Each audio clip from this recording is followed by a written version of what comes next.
না শবে বরাত কোনো অনুষ্ঠান না, শবে বরাত কোনো উৎসব না।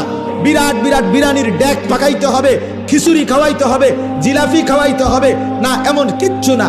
ইনফেরাদি, একান্ত ব্যক্তিগতভাবে আমি আমার মতো, আপনি আপনার মতো সারা রাত যার যতক্ষণ সামর্থ্যে কুলা জেগে নামাজ পড়েন, জিকির করেন, সেজদা দেন, তেলাওয়াত করেন, কোরআন পড়েন, দোয়া করেন, কান্নাকাটি করেন, আপনার মতো করে আপনার মনিবের সাথে সম্পর্ক করে রাতটা আপনি ইবাদতে কাটান, অবশ্যই আপনি অপরিসীম নেকি অর্জন করবেন।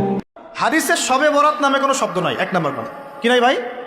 শবে বরাত নামে কোনো শব্দ নেই। আছে লাইলাতুন নিসফুম মিনাশ শাবান, শাবান মাসের মধ্য রজনী। শাবান মাসের মধ্য রজনী।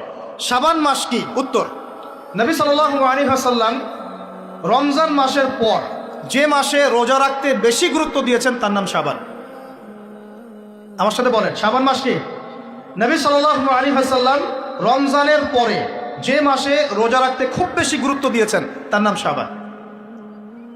আয়েশা রাদিয়াল্লাহু আনহা তিনি বলতেন যে শাবান মাস আসলে নবী সাল্লাল্লাহু আলাইহি ওয়াসাল্লাম এত বেশি বেশি রোজা রাখতেন যে মনে হতো তিনি রোজা ছাড়বেনই না, সারা মাস রেখে ফেলবেন। বেশি থেকে বেশি রোজা রাখতেন শাবান মাসে। প্রশ্ন হচ্ছে কেন? উত্তর, এমনিতে এই মাসটা বরকতময় এবং এই মাসে আল্লাহ পাক তার রহমতে বিপুল সংখ্যক মানুষকে জাহান্নাম থেকে মুক্তি দান করেন। সুবহানাল্লাহ।